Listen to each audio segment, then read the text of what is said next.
নমস্কার। কবিগুরু রবীন্দ্রনাথ ঠাকুরের ছোট গল্প দুরাশার পঞ্চম পর্ব আজ আমরা পড়ব।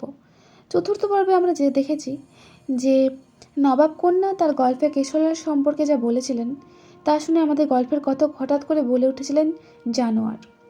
তো তারপরে নবাব কন্যার অভিব্যক্তি কী ছিল এবং বাকি গল্প আমরা পড়ব পঞ্চম পর্বে। তো চলুন শুরু করা যাক। নবাবজাদি কহিলেন, কে জানোয়ার? জানোয়ার কি মৃত্যু যন্ত্রণার সময় মুখের নিকট সমাহিত জলবিন্দু পরিত্যাগ করে? আমি অপ্রতিভ হইয়া কহিলাম, তা বটে, সে দেবতা। নবাবজাদি কহিলেন, কিসের দেবতা? দেবতা কি ভক্তের একাগ্র চিত্তের সেবা প্রত্যাখ্যান করিতে পারে? আমি বলিলাম, তাও বটে, বলিয়া চুপ করিয়া গেলাম। নবাবপুত্রী কহিতে লাগিলেন, প্রথমটা আমার বড় বিষম বাজিল। মনে হইল বিশ্বজগৎ হঠাৎ আমার মাথার ওপর চুরমার হইয়া ভাঙ্গিয়া পড়িয়া গেল। মুহূর্তের মধ্যে সংজ্ঞালাভ করিয়া সেই কঠোর কঠিন নিষ্ঠুর নির্বিকার পবিত্র ব্রাহ্মণের পদতলে দূর হইতে প্রণাম করিলাম। মনে মনে কহিলাম, হে ব্রাহ্মণ, তুমি হীনের সেবা, পরের অন্ন, ধনীর দান, যুবতীর যৌবন, রমণীর প্রেম কিছুই গ্রহণ করো না। তুমি স্বতন্ত্র, তুমি একাকী, তুমি নির্লিপ্ত, তুমি সুদূর। তোমার নিকট আত্মসমর্পণ করিবার অধিকারও আমার নাই?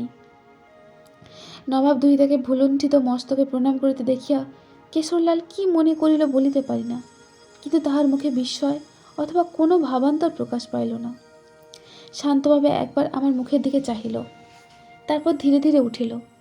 আমি সচকিত হইয়া আশ্রয় দিবার জন্য আমার হস্ত প্রসারণ করিলাম, কিন্তু সে তাহা নীরবে প্রত্যাখ্যান করিল এবং বহু কষ্টে যমুনার ঘাটে গিয়া অবতীর্ণ হইল।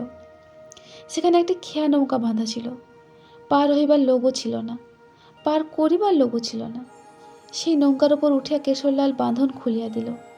নৌকা দেখিতে দেখিতে মধ্যস্রোতে গিয়া ক্রমশ অদৃশ্য হইয়া গেল। আমার ইচ্ছা হইতে লাগিল সমস্ত হৃদয় ভার, সমস্ত যৌবন ভার, সমস্ত অনাদৃত ভক্তিভার লইয়া সেই অদৃশ্য নৌকার অভিমুখে জোড়ো করো করিয়া সে নিস্তব্ধ নিশীথে সে চন্দ্রলোক পুলকিত নিস্তরঙ্গ যমুনার মধ্যে অকাল বৃন্তচ্যুত পুষ্পমঞ্জুরি ন্যায় এই ব্যর্থ জীবন বিসর্জন করি, কিন্তু পারিলাম না।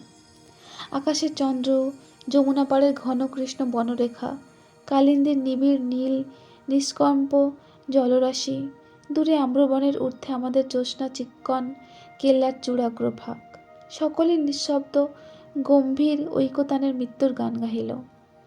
সেই নিশীথে গৃহচন্দ্র তারা খচিত নিস্তব্ধ তিন ভুবন আমাকে এক বাক্যে মরিতে কহিল। কেবল বিচিভঙ্গবিহীন প্রশান্ত যমুনা বক্ষবাহিত এক অজীর্ণ নৌকা সেই জ্যোৎস্না স্নান রজনীর সৌম্য সুন্দর শান্ত শীতল অনন্ত ভুবন মোহন মৃত্যুর প্রসারিত আলিঙ্গপাশ হইতে বিচ্ছিন্ন করিয়া আমাকে জীবনের পথে টানিয়া লইয়া চলিল।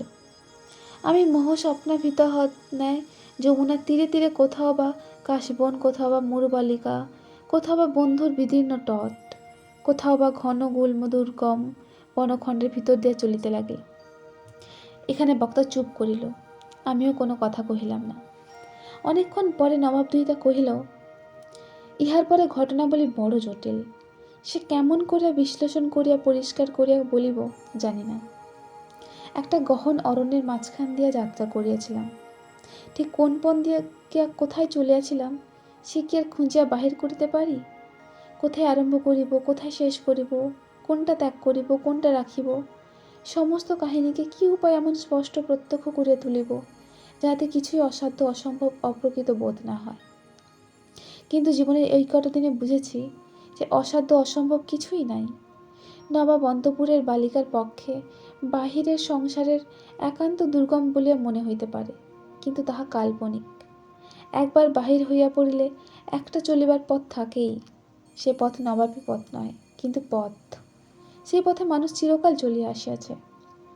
তাহা বন্ধুর বিচিত্র সীমাহীন, তা শাখা প্রশাখায় বিভক্ত, তা সুখ দুঃখে বাধা বিঘ্নে জটিল, কিন্তু তাহা পথ। এই সাধারণ মানবের পথে একাকিনী নবাব দুহিতার সুদীর্ঘ ভ্রমণ বৃত্তান্ত সুখশ্রাব্য হইবে না। হইলেও সে সব কথা বলিবার উৎসাহ আমার নাই।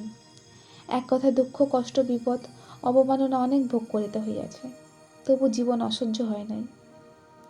আতশবাজির মতো যত দাহন ততই উদ্দাম গতি লাভ করিয়াছে। যতক্ষণ বেগে চলিয়াছিলাম ততক্ষণ পড়িতেছি বলিয়া বোধ ছিল না।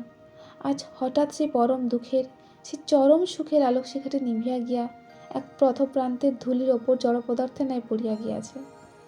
আজ আমার যাত্রা শেষ হইয়া গেছে, এখানে আমার কাহিনী সমাপ্ত। এই বলিয়া নবাবপুত্রী থামিল। আমি মনে মনে ঘাড় নাড়িলাম। এখানে তো কোনো মতে শেষ হয় না, কিন্তু কিছুক্ষণ চুপ থাকিয়া ভাঙা হিন্দিতে বলিলাম, বেয়াদবি মাপ করিবেন। শেষ দিককার কথাটা একটু খোলসা করিয়া বলিলে অধীনের মনের ব্যাকুলতা অনেকটা হ্রাস হয়। নবাবপুত্রী হাসিলেন। বুঝিলাম আমার ভাঙা হিন্দিতে ফল হইয়াছে। যদি আমি খাস হিন্দিতে বাদ চালাইতে পারিতাম, তাহা হইলে আমাদের কাছে তাহার লজ্জা ভাঙিত না। কিন্তু আমি যে তাহার মাতৃভাষা অতি অল্পই জানি, সেটিই আমাদের উভয়ের মধ্যে বৃহৎ ব্যবধান, সেটি একটা আব্রু। তিনি পুনরায় আরম্ভ করিলেন। তো আজকের মতো পঞ্চম পর্ব আমরা এখানেই শেষ করছি। তিনি পুনরায় কি আরম্ভ করিলেন, তিনি কি বলিলেন কেশরলালের সম্পর্কে, কেন তিনি বলেছিলেন যে আজ ওনার যাত্রাপথ এখানেই শেষ, ওটা আমরা জানবো পরবর্তী পর্বে। ততক্ষণ সবাই সুস্থ থাকুন, ভালো থাকুন। ধন্যবাদ।